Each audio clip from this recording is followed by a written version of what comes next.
Hey, thank you for coming by Tori Magoo 44. I am with the infamous Paul Salerno from San Francisco. And so we're just going to do a little talk on a few things. So first of all, how did you get into this?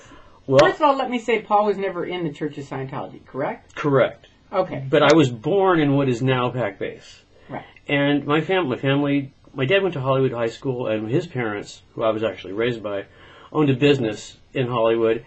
And it was like, growing up, I always got the talk, Scientology is, the people of Hollywood, especially the business owners, were never too keen on Scientology because it didn't really make a contribution, is the way they see it. And, we all know that they were right now, huh? True. Yeah. They really don't like them, do they? No, they don't. Not even, I was just down there this afternoon. The homeless people are not too keen. Nobody's really too keen. Nobody is. Yeah.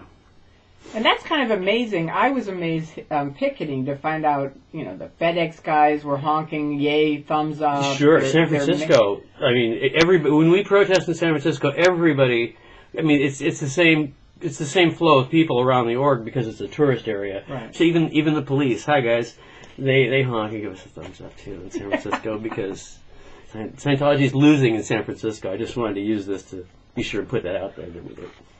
Absolutely. The folks who are protesting Scientology in San Francisco, whoever they may be, those guys with masks on, are winning, for sure. They kick ass. They kick ass. All right, so what got you interested in it in the first place?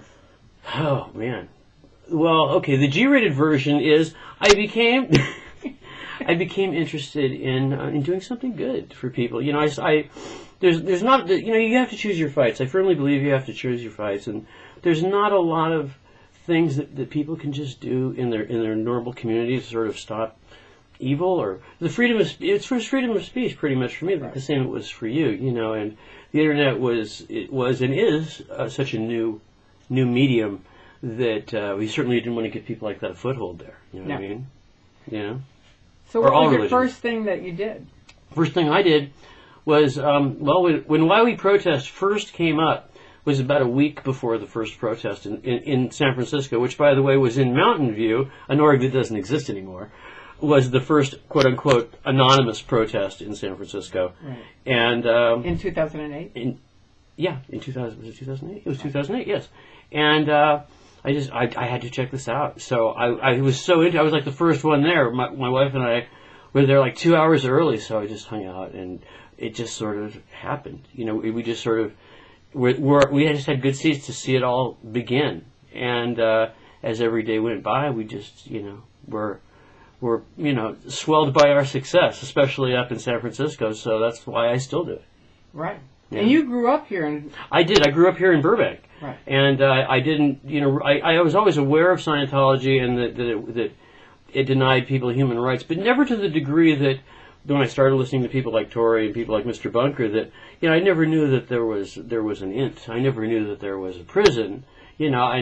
I being raised a Catholic in military school, it was kind of I had definite ideas about religion anyhow, and do, but this was just in my opinion, was such a non-organic kind of hustle. It was a scam, And the truth of my background is I've always been able to spot a scam, and this is a scam, folks. Just in case you didn't know. Yeah, it is a scam, and it's tricky because I try to tell people it's a slow train of mind control. Yes. Right? Yes. Because you don't see it a lot of times when people are like, oh, I get it, but I'm just going to go in and try one of their courses. And I say, your mother always told you, don't play with fire. Right? And when you call it a train, it's true because it rolls forward. And it's cars. Yes. Right? It's like you're done with the first car, but now you got to go into the next car. And to affect a change, sometimes you have to affect a train wreck.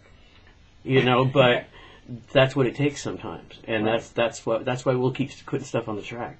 Yeah. Exactly. Yeah. All right, good. All right. So if you could say anything to people, I know that a lot of people have come and gone. What would you say to them? Talking to the camera. It's 2012, and there's so many really strong cells out there still protesting every week, against Scientology in the UK, in Ireland, in Australia.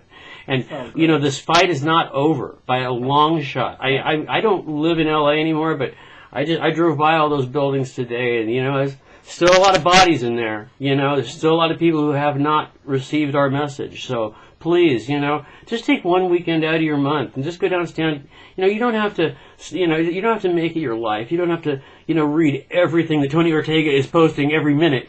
But, take a weekend. Yay, Tony, right on. But take a weekend out of your life and donate your time and go protest. This is a fight we can win. This is a fight we are winning. We are winning. Totally. And I do want to thank Tony Ortega. Absolutely. I mean, man, you are kick-ass. Absolutely. And so many of the media just kind of shelf this. And you are one of the people that is not shelving this. As things come up, no way. Tony's there. Yep. And he does other stuff too, but he definitely stays on top of this. Yeah. And I didn't mean to get into this big thing, but I did want to thank you. Yeah. So it's so great somebody so well positioned would take on this fight. I know. It's so great. Right on, bro. It really is. Yeah. So I want to thank everybody in San Francisco and everybody around the world. Everyone who helps. Doesn't it mean a huge lot when people come? It's really it's you like might think a world. It's no big deal, but it's huge, isn't it? It is. And Troy and I have never met before, like 45 minutes ago. I'm meeting. And it's like a world. It's like a world fraternity that we are all a part of, like it or not. So. And you have a huge Facebook account, so say hi to all your Facebook friends. Hi, friends on Facebook. It's huge, all right. Stay in the camera. Sorry, it's huge. Yeah. So congratulations to you on all that you've done, and to everybody that's been helping. Thank you. And to you for like I said, I've said this before. We stand on the shoulders of giants, and this is one of the giants' shoulders. I'll be standing on it. And I say it always. And this is one thing that Marty doesn't say that I really try to remind him he needs to say, is that there are tons of people before me that I talked to, who I talked to last night, who really literally built the road that a lot of us are walking on and marching on and speaking on. And when I told him that, he got tears in his eyes because so many people just leave these people and never even mention them. Marty who? Sorry. Anyway, you guys know who you are. All of you who've helped, thank you so much. And I can't say it enough. The power of one. There is so much power in one person doing one thing, saying one thing, one time.